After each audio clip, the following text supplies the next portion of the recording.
আর কিছুক্ষণের মধ্যেই কিশোরগঞ্জের শোলাকিয়া ঈদগাহ মাঠের উন্নয়ন কাজ উদ্বোধন করবেন প্রধানমন্ত্রী তারেক রহমান। অংশ নেবেন ছাত্র দলের বৃক্ষরোপণ কর্মসূচিতেও। এ বিষয়ে জানাতে ঈদগাহ মাঠ থেকে যুক্ত হয়েছেন শরফউদ্দিন জীবন। জীবন, প্রধানমন্ত্রী হিসেবে দায়িত্ব নেওয়ার পর প্রথম কিশোরগঞ্জ সফর, সে জায়গার সাধারণ মানুষ থেকে শুরু করে নেতাকর্মীদের মধ্যে উদ্দীপনা কেমন দেখছেন? এবং কিছুক্ষণের মধ্যেই তো উদ্বোধন অনুষ্ঠান হবে, তো সার্বিক নিরাপত্তা ব্যবস্থা, সার্বিক পরিস্থিতি কেমন দেখছেন জানাবেন আমাদের।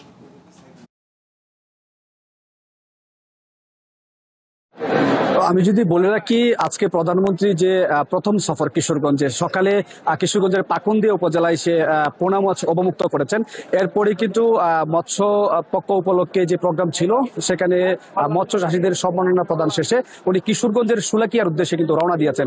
আমরা যতদূর জানতে পেরেছি, উনি এখনো রাস্তায় আছেন। অল্প কিছুক্ষণের মধ্যে হয়তো কিশোরগঞ্জের শোলাকিয়ায় উপস্থিত হবেন এবং এখানে যে শোলাকিয়া ঈদগাহ মাঠ নিয়ে যে উন্নয়ন পরিকল্পনা, সেই উন্নয়ন কর্মকাণ্ডের কিন্তু উদ্বোধন করবেন। যেটি প্রধান, গত নির্বাচনের আগে কিন্তু বর্তমান যে প্রতিমন্ত্রী রয়েছেন বস্ত্র ও পাট মন্ত্রণালয়ের, উনি কিন্তু সেই লক্ষ্যে কিন্তু আজকে এখানে যে কর্মকাণ্ডের উদ্বোধন করা হবে। এরপরেই কিন্তু ছাত্রদলের একটি বৃক্ষরোপণ কর্মসূচি রয়েছে, সেই কর্মসূচিতে অংশগ্রহণ করার কথা রয়েছে প্রধানমন্ত্রী।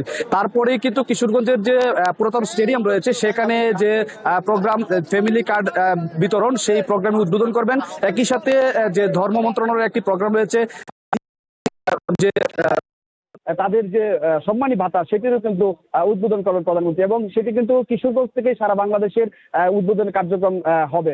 আমি এখন যে স্থানটি দাঁড়িয়ে শোলাকিয়া ঈদগাহ মাঠ, আমরা এখানে দেখেছি যে সকাল থেকে কিন্তু স্থানীয় রাজনৈতিক যে দল রয়েছে, তাদের যে নেতাকর্মীরা, তারা কিন্তু উৎসাহ উদ্দীপনা নিয়ে অপেক্ষা করছেন কখন আসবেন প্রধানমন্ত্রী, তারা কি কখন তাকে স্বচক্ষে দেখবেন। একই সাথে এখানে যে আজকে উন্নয়নের যে কথা চলছে, সেই উন্নয়নের বার্তা পৌঁছে দিবেন, সেটিও কিন্তু তারা চাচ্ছেন যে এখানে উন্নয়ন কর্মকাণ্ড যে উনি করবেন, সেই উন্নয়ন কর্মকাণ্ডের কথা বলবেন, এবং আগামী দিনে এই কিশোরগঞ্জে উন্নয়নে কি কি ভূমিকা থাকবে বিএনপির পক্ষ থেকে, সেটিও কিন্তু জানানো হবে। এটি কিন্তু তারা এখান থেকে প্রত্যাশা করছেন। কিশোরগঞ্জের মানুষ এখানে কর্মসংস্থানের আশাও করছেন, কারণ কিশোরগঞ্জে এখনো তেমন কর্মসংস্থান না থাকায় তারা কিন্তু প্রত্যাশা করছেন সেই কর্মসংস্থানের ব্যবস্থা করা হবে।